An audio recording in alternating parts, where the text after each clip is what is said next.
Hello everyone.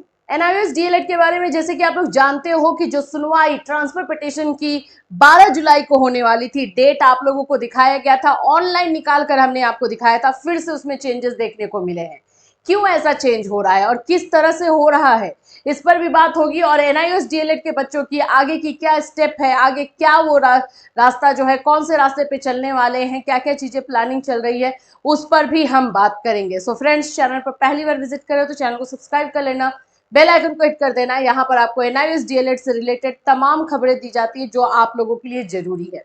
सबसे पहले तो डेट को लेकर के जो सो कंफ्यूजन फैला हुआ है और ऐसा क्यों हो रहा है, किसी से भी क्वेश्चन करो तो उनको भी नहीं पता है कि ऐसा क्यों हो रहा है।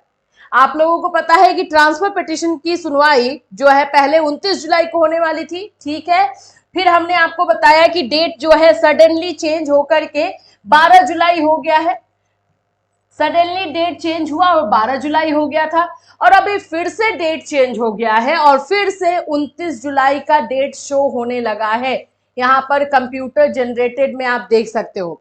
अगर जिन लोगों ने पहले वाले वीडियोस नहीं देखे थे, मैं उनको भी बता दूं कि ये हुआ था, ये 12 जुलाई जो है शो होने लगा था। उसका प्रूफ देख लेते हैं। ये देखिए, ये जब हमने आज से 2 दिन पहले ये नोटिस निकाला, 10 तारीख को आई थिंक नोटिस निकाला था हमने, तो उस समय यहाँ पर देख सकते हो 12 जुलाई 2024 लिखा हुआ था। Tentative case may be listed on, likely to be listed on, 12 July था। बच्चे अफरा तफरी में आ ही गए थे कि भाई इतनी जल्दी कैसे ये सुनवाई हो रही है जब ये 29 जुलाई को थी। तो उसके बाद से 12 बाकी सारी जो प्रक्रिया थी वो स्टार्ट की गई। यहाँ पर आप देखोगे तो pending motion hearing fresh for admission civil यहाँ लिखा हुआ था कि 29/7/2024 का था लिस्ट ऑन नोटिस रिटर्नेबल, और उसके बाद जो है इसको 12 को किया गया था। लेकिन फिर से ये चेंजेस हमें देखने को मिला है और अब आप लोगों का जो है फिर से जो है 29 जुलाई को ही सुनवाई हो रही है। ये अभी फ्रेश निकाल कर देख सकते हो। ऐसे तो कल से ही डेट चेंज हुआ है, लेकिन अभी फिर हम लोगों ने सोचा कि चलो कल तक देखते हैं कि फिर क्या करता है ये। तो नहीं, अभी भी ये जो है 29 जुलाई का ही डेट दे रहा है कि आप लोगों के ट्रांसफर पिटीशन की सुनवाई 29 जुलाई को होने वाली है। 29 जुलाई को ही आप लोगों के एनआईओएस डीएलएड की सुनवाई होगी, ट्रांसफर पिटीशन वाली, ठीक है। तो इसके लिए प्रिपेयर रहिए। अभी और भी प्लानिंग जो है, बहुत सारी चीजें चल रही हैं, उस पर भी हम बात कर लेते हैं। एक चीज मैं आप लोगों के साथ शो करना चाहती हूँ। देखो, यहाँ पर बहुत सारी चीजें हैं कि हम अपने अनुसार जो है, जो चीजें हमें दिखाई दे रही हैं उसके अकॉर्डिंग एक ये कार्टून बोल सकते हो या फिर एक सच्चाई है जो यहाँ पर आपको दिखाई दे रहा होगा। ये मैं थोड़ा सा और छोटा करूँ तो आपको अच्छे से दिखेगा। हाँ, देख लो इसको।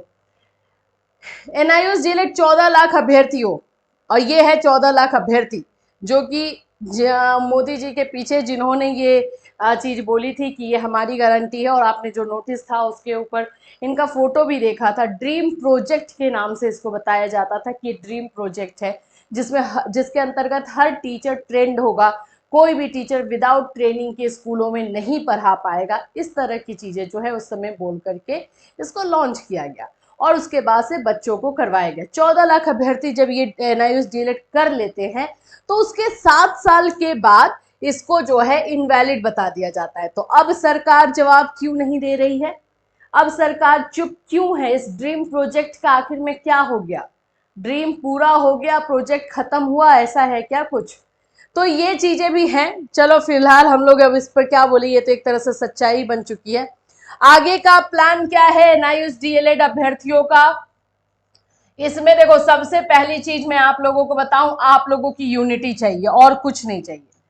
कोई भी कुछ बोले, अगर आप यूनिटी में आते हो, यूनाइट होते हो, तो 14 लाख जो है बच्चे कम नहीं होते हैं। ये बात याद रखिए, 14 लाख बच्चे जो है कम नहीं है। एक बार साथ में आकर के खड़े हो करके तो देखो, फिर उसके बाद देखना कि कैसे जो है सारी चीजें क्लियर होती है, दूध का दूध और पानी का पानी जो होता है। तो पहला तो यही है कि ज्यादा से ज्यादा बच्चों को यूनाइट किया जाए, ज्यादा से ज्यादा एनआईओएस डीएलएड अभ्यर्थी जो है एक ही प्लेटफॉर्म पे आए। एक ही प्लेटफॉर्म कहने का मतलब है आप सोशल मीडिया पर आइए, जहां पर अभियान चलाया जा रहा है, जहां पे जाने की बात हो रही है वहां पे साथ दीजिए। ऐसा नहीं कि घर में बैठ करके साथ दीजिए, वैसा वाला साथ भी नहीं चाहिए, साथ में आइए। अगर कोई प्रॉब्लम है तो फिर सोशल मीडिया पर रहिए, लेकिन पहली प्रायोरिटी रखिए साथ आने का। अभी इसमें जो बातें चल रही है 21 को लेकर के बात चल रही है कि 21 को जो है दिल्ली चला जाएगा और दिल्ली में जो है अपनी बातों को रखा जाएगा। देखो सिंपल बात यह है, आसाम, बिहार, वेस्ट बंगाल, यूपी ये सब करने से नहीं होगा।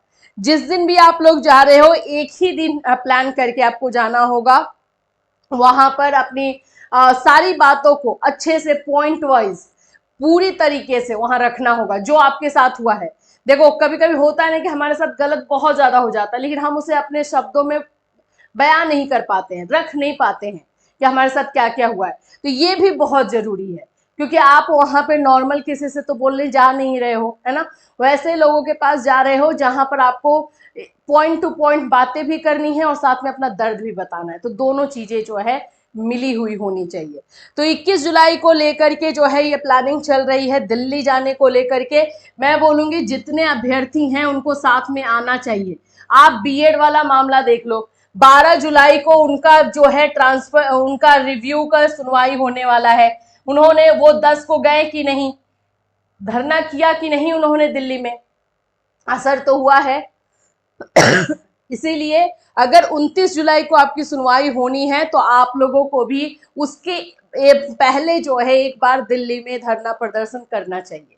अब आप लोगों के अनुसार जो है चीजें हैं, आप लोग एक टाइम पहले से ही एक टाइम पहले से जो है फिक्स कर लीजिए। उसी में सबको सबको कहने का मतलब है सबको जो है वो टाइम निकालना है और उसके अकॉर्डिंग जाना है। तो ये सारी चीजें एनआईओएस डीएलएड में हो रही है। वैसे होने को तो बहुत सारी चीजें हैं, बहुत सारे पॉइंट्स बताए भी जा रहे हैं कि कहाँ कहाँ पर क्या क्या चीजें हो रही है। हम उत्तराखंड या फिर पर्टिकुलर किसी स्टेट की बात नहीं कर रहे, लेकिन यस ये जो क्या बोले डुअल फेस है ना, जो बोलते हैं कि दो तरह से चीजें ट्रीट हो रही है, एक दूसरे को दूसरे जो टीचर ट्रेनिंग है उसको अलग तरीके से, एनआईओएस डीएलएड को अलग तरीके से, ये सारी चीजें हैं। बट अभी फिलहाल हम फोकस करते हैं अपने गोल पे, अपने लक्ष्य पे। हमारा लक्ष्य है कि दिल्ली चलना है, सभी को अपनी बातों को रखना है, साथ में आना है, ये पहला। दूसरा हमारा लक्ष्य रहेगा ट्रांसफर पिटीशन को लेकर के कि उसमें हम अच्छी तरीके से अपनी बातों को रख सकें ताकि आगे जाकर के जो है पॉजिटिव रिजल्ट हमें देखने को मिले। तो फिलहाल एनआईओएस डीएलएड को लेकर के यही सारी चीजें हैं। इससे रिलेटेड कोई और अपडेट होगा तो डेफिनेटली आपको जो है इसी चैनल के माध्यम से इन्फॉर्म किया जाएगा। Till then take care everyone.